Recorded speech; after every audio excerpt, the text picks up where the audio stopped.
Hello friends, welcome to my YouTube channel star notes language and literature.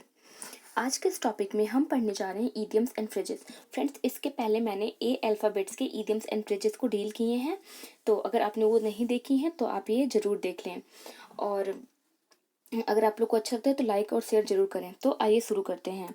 Idioms and phrases आपको बिल्कुल एक बार पढ़ के आपको दोबारा रिवीजन की भी जरूरत नहीं पड़ेगी, इतने अच्छे तरीके से मैं इसको डील करने वाली हूँ।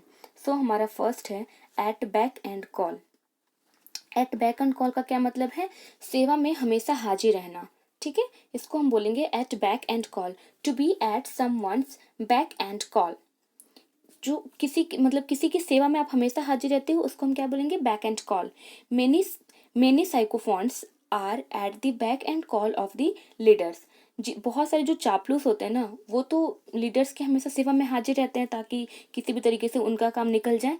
और सेकंड एग्जांपल हम देखेंगे, the servant at the palace are at the back and call of the king and the entire royal family. जो सर्वेंट होता है पैलेस का, वो हमेशा सेवा में हाजिर रहता है किंग का एंड एंटायर रॉयल फैमिली का। सो हम अब थर्ड देखते हैं अपना, सॉरी सेकंड नंबर का देखते हैं, बीट ब्लैक एंड ब्लू। हमारा जो सेकंड इडियम है बीट ब्लैक एंड ब्लू, मतलब होता है बुरी तरह से मार खाया हुआ। मैं बीट ब्लैक एंड ब्लू का मतलब होता है बुरे तरीके से मार खाया हुआ। My brother was beaten black and blue over his mistake. ठीक है, मेरा जो भाई है उसने बहुत बुरे तरीके से मार खाई है अपनी गलतियों के ऊपर। ठीक है, तो ब्लैक एंड ब्लू का क्या मतलब हो गया? बुरी तरीके से मार खाया हुआ इज ब्लैक एंड ब्लू। ठीक, उसी के बाद हम थर्ड जो पढ़ेंगे इडियम, वो है हमारा black and white. Black and white का क्या मतलब है? ब्लैक एंड व्हाइट, मान लीजिए आपके पास ब्लैक पेन है और व्हाइट शीट पर आपने लिखा, या आप जब कोई चीज़ डॉक्यूमेंट को प्रिंट करा कर लाते हैं तो वो कैसा दिखता है आप लोग को? बिल्कुल ब्लैक एंड व्हाइट दिखता है, मतलब रिटन फॉर्मेट में है। तो वही इन रिटन और प्रिंट फॉर्म को ही हम क्या बोलते हैं? ब्लैक एंड व्हाइट बोलते हैं। ठीक है, आपको कोई भी चीज़ किस फॉर्मेट में चाहिए? तो ब्लैक फॉर्मेट में, अगर ब्लैक एंड व्हाइट फॉर्मेट में। ठीक है, ब्लैक एंड व्हाइट फॉर्मेट का मतलब ये स्टेटमेंट को आप ब्लैक एंड व्हाइट फॉर्मेट में लेकर आइए, मतलब आप उसको रिटन फॉर्मेट में लेकर आइए। ठीक है, I want to see this statement down in black and white format, मतलब मुझे ये स्टेटमेंट जो है वो रिटन फॉर्मेट में चाहिए। मतलब तो मैं ये ना बोल करके कि आप मुझे रिटन फॉर्मेट में ला के दीजिए, मैं ये बोलूंगी कि आप मुझे ब्लैक एंड व्हाइट फॉर्मेट में ला करके दीजिए। सो चलते हैं, आई होप कि थर्ड आपको अंडरस्टैंड हो गया होगा। अब हम चलते हैं अपने फोर्थ इडियम की तरफ, bear in mind. Bear in mind का क्या मतलब होता है? हमेशा ध्यान में रखना। ठीक है, बियर इन माइंड मतलब होता है हमेशा ध्यान में रखना। Good luck to your job in New York city, bear us in mind. आपको आपकी गुड लक बोल रहे हैं, मतलब कि आपके न्यूयॉर्क में जॉब लग गई है, इसके लिए आपको बहुत बहुत गुड लक, लेकिन हम लोग को वहां जाकर के ध्यान में रखिएगा। हम लोग बोलते हैं ना, अच्छा चलते हैं, दुआओं में याद रखना, तो वही है बियर अस इन माइंड। ध्यान रखना, किसी भी चीज को, किसी भी आदमी को याद रखना, ध्यान रखना is called bear in mind. हम चलते हैं फिफ्थ इडियम की तरफ। तो फिफ्थ नंबर पे जो है बी इन नेम ओनली। कभी कभी ऐसा होता है कि कोई आपको बोलेगा कि नहीं, you are my best friend, you are my best friend, but क्या होता है ना कि जब आपको उनकी जरूरत पड़ेगी तो वो कभी आपके काम नहीं आएंगे। ठीक, वो क्या होंगे? बी इन नेम ओनली, मतलब बेस्ट फ्रेंड तो है लेकिन सिर्फ नाम के। ठीक है, बी इन नेम ओनली, सिर्फ नाम का। और सेकंड इसका बहुत ही बेस्ट एग्जांपल मैं देना चाहती हूँ कि इंडिया में क्या होता है कि जितना भी काम होता है ना, सब प्रेसिडेंट के नाम पे होता है। ठीक है, जितना भी काम होता है सब प्रेसिडेंट के नाम पे होता है, लेकिन लेकिन क्या होता है कि जो मेन हेड होता है वो तो हमारे पीएम होते हैं। उसी तरीके से in India the president is the head of the state in name only. वो सिर्फ कैसे हैं? हेड तो है स्टेट के, लेकिन सिर्फ नाम के लिए। ठीक है, तो ये बी इन नेम ओनली मतलब सिर्फ नाम का। नेक्स्ट जो हमारा है बियर फ्रूट। बियर फ्रूट का इसको समझने के लिए हम बहुत बहुत ज़्यादा ये एक स्टेटमेंट यूज़ करते हैं, बोलते हैं कि तुम मेहनत करो फल जरूर मिलेगा, तुम मेहनत करो फल जरूर मिलेगा। तो इसी को हम अगर हम बोलें तो हम बोलते हैं ना कि आप वर्क हार्ड करो, यू विल बियर फ्रूट। ठीक है, आप मेहनत करो, आप अपना फल जरूर मिलेगा। ठीक है, सफल होना, अच्छा परिणाम देना, इसको बोलते हैं बियर फ्रूट। ठीक है, to be successful, to produce result. ठीक है, आपने बहुत मेहनत करी, आप जो रिजल्ट चाहते थे वो आपको मिल गया, यानी आपके कर्मों का फल आपको मिल गया, यानी अच्छा परिणाम आपको मिला। To be successful. Your effort will surely bear fruits, तुम्हारा जो एफर्ट है वो उससे तुम्हें निश्चित ही फल मिलेगा। I hope your new plan bear fruit, मुझे उम्मीद है कि तुम्हारे जो नया प्लान है वो तुम्हारा जरूर फल देगा, मतलब अच्छा फल मिलेगा, अच्छा परिणाम देगा। ठीक है, बेयर फ्रूट का मतलब यही होता है। अब हम नेक्स्ट चलते हैं, बैक बर्नर। ठीक है, बैक बर्नर का क्या मतलब होता है? बैक बर्नर का जो मतलब होता है कि जिसे ज़्यादा महत्व नहीं दिया जा रहा है टेम्पोरली। ठीक है, कि टेम्पररी बेसिस पे अभी उसको इम्पोर्टेंस नहीं दिया जा रहा है, लेकिन आगे चल के उसको इम्पोर्टेंस दिया जाएगा। बैक बर्नर, जिसे ज़्यादा महत्व नहीं दिया जाता है। जैसे put another issue on the back burner until after the election. ठीक है, जब तक इलेक्शन नहीं हो जाता है तब तक बाकी जितने भी इशू हैं उसको कैसे रखना है? बैक बर्नर पे रखना है। मतलब अभी हमारा मेन फोकस जो होना चाहिए वो इलेक्शन पे होना चाहिए, बाकी जितनी भी चीजें हैं all are the back burners, वो सबके सब बैक बर्नर हैं। ठीक है, सेकंड एग्जांपल देखते हैं, जो टू स्टॉप कोविड-19 is our first priority and economic slow down is now back burner. ठीक है, तो अभी कोविड-19 को रोकना वो हमारी फर्स्ट प्रायोरिटी है, और इकोनॉमिक स्लो डाउन जो है इज नाउ बैक बर्नर, वो बैक बर्नर है, बैक बर्नर इशू है, मतलब एक ऐसा इशू जिसको हम बाद में भी सॉल्व कर सकते हैं। सो चलते हैं अपने नेक्स्ट ईडियम की तरफ। 8 नंबर, 8 नंबर में है कि 8 नंबर का जो ईडियम है, मेक बोथ एंड्स मीट। ठीक है, मेक बोथ एंड्स मीट का क्या मतलब है? गुजर बसर करना, रोजी रोटी कमाना, इतना ही कमाना जितना में आपका सिर्फ और सिर्फ 2 टाइम की रोटी का जुगाड़ हो सके, 2 टाइम की रोटी का इंतजाम हो सके, इतना ही कमाते हो आप। ठीक है, to have just enough money to buy the things that you need. जो भी चीज आपको चाहिए आप बस उतना ही कमाते हो। ठीक है, गुजर बसर करने भर, तो उसको हम क्या बोलेंगे?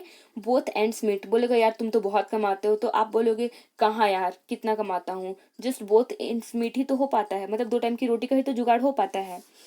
To earn and spend equal amount of money is called both ends meet, मतलब 2 टाइम की रोटी का गुजारा हो पाना, गुजर बसर करना, इसको हम लोग बोलते हैं बोथ एंड्स मीट। इसका एग्जाम्पल देखेंगे, I have to work I have to work at 2 jobs to make both end meet. मुझे अपनी रोटी का जुगाड़ करने के लिए, अपनी गुजर बसर करने के लिए मुझे 2 टाइम जो है दो दो जॉब करना पड़ता है, क्योंकि एक जॉब से 2 टाइम की रोटी का जुगाड़ नहीं हो पाता है। She is so lazy that she hardly able to make both end meet. ठीक है, वो इतनी ज़्यादा लेजी है कि वो मुश्किल से 2 टाइम का खाना का भी बंदोबस्त नहीं कर सकती है। अब हम आते हैं क्वेश्चन नंबर इडियम नंबर 9 पे। ठीक है, नॉट बैट एंड आईलिड, ये जो है बैट एंड आईलिड, कभी कभी आपको जो है ब्रिटिश इंग्लिश में आपको पूरा पूरा आईलिड देखने को मिलेगा, ब्रिटिश इंग्लिश में आपको पूरा पूरा आईलिड देखने को मिलेगा यहाँ पे। और अगर आप अमेरिकन का यूज़ कर रहे हैं, तो आपको सिर्फ और सिर्फ आई यहाँ पर देखने को मिलेगा। ठीक है, इसको हम बोलते हैं प्रतिक्रिया या भावहीन।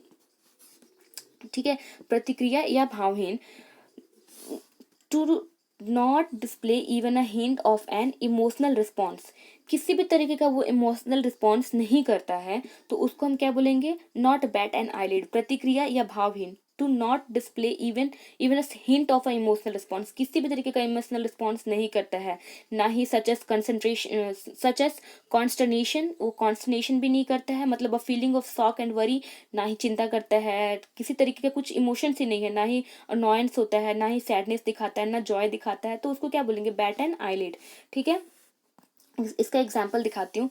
माई ब्रदर इज सो ऑब्स्टिनेट, मेरा ब्रदर इतना ज़्यादा ऑब्स्टिनेट है, that even after being scolded over his mischief he does not bat an eyelid. वो इतना ज़्यादा ऑब्स्टिनेट है that कितना भी उसको स्कॉल्ड किया जाए वो उस पर कोई फर्क नहीं पड़ता, बैट एन आईलिड है। ठीक है, बिल्कुल इमोशंस का कोई फर्क नहीं पड़ना इस बैट एन आईलिड। अब हम लोग चलते हैं हमारे 10th ईडियम की तरफ। 10th जो हमारा ईडियम है, back the wrong horse. Back the wrong horse का मतलब होता है किसी गलत या कमजोर व्यक्ति का साथ देना। ठीक है, बैक दी रॉन्ग हॉर्स का मतलब होता है किसी गलत या कमजोर व्यक्ति का साथ देना। बैक दी रॉन्ग हॉर्स का मतलब सिर्फ व्यक्ति या किसी वस्तु के सेंस में नहीं है, बल्कि आपके डिसीजन के सेंस में भी है। ठीक है, अगर आप कोई गलत डिसीजन ले लेते हो, यानी मान लीजिए आज आपका मन कर रहा है कि बैंक क्रैक करने का, आज आपका मन कर रहा है नेट क्लियर करने का, तो आपको आगे चल के पता चलता है कि नहीं नहीं, ये फील्ड में तो मेरा ये चीज़ बहुत वीक है, ठीक है, लेकिन आपने उसके लिए 2 महीने 3 महीने 4 महीने मेहनत की, लेकिन अब आपको चलता है कि नहीं, आपका स्ट्रेंथ तो किसी और ही फील्ड में है, तो वो डिसीजन आपका कैसा हुआ, रॉन्ग डिसीजन हो गया।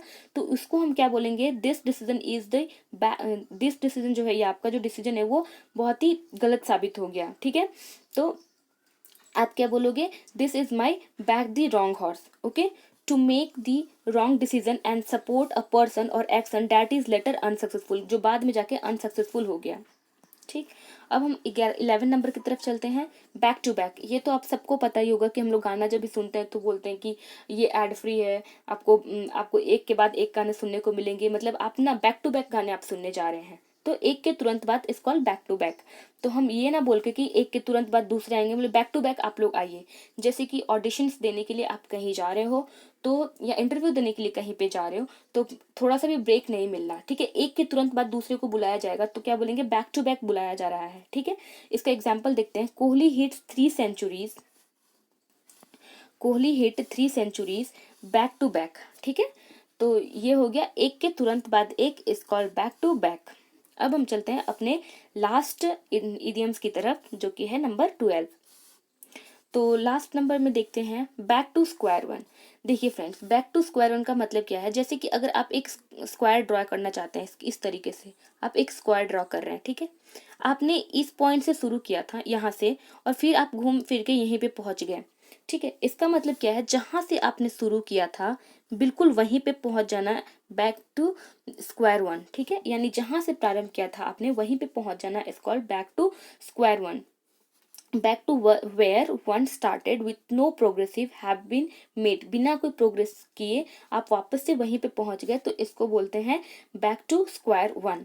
सो फ्रेंड, ये था आज का हमारा इडियम्स का सीरीज, और आपको ये कैसा लगा, आपको अच्छा लगता है तो लाइक कमेंट और शेयर करके जरूर बताएं। और फ्रेंड्स, इडियम्स को सिर्फ पढ़ लेना या सुन लेना, एक बार वैसे तो मैंने इतने अच्छे तरीके से समझाया है कि आप इसको बिल्कुल याद कर सकते हैं, लेकिन सबसे पहले आपको खुद को चेक करना होगा, खुद को चेक करना होगा, अपने मेमोरी पावर को चेक करना होगा। उसको आप कैसे करेंगे, एक बार सुन लेने के बाद आपको कितना याद हुआ, जितना भी गलत या सही जितना भी याद हुआ, उसको आप लिखने की कोशिश करें कमेंट बॉक्स में। उसको आप कमेंट बॉक्स में लिखेंगे, और एक ईडियम्स पे जो मैंने एग्जाम्पल बनाए हैं उसी ईडियम्स पे आप अपने कुछ नए एग्जाम्पल फॉर्म करके कमेंट बॉक्स में लीजिए, और नेक्स्ट वीडियो में मैं उसको अप्रिसिएट करूंगी उनके नाम के साथ। Thank you, bye bye and take care. मिलते हैं हमारे नेक्स्ट वीडियो में।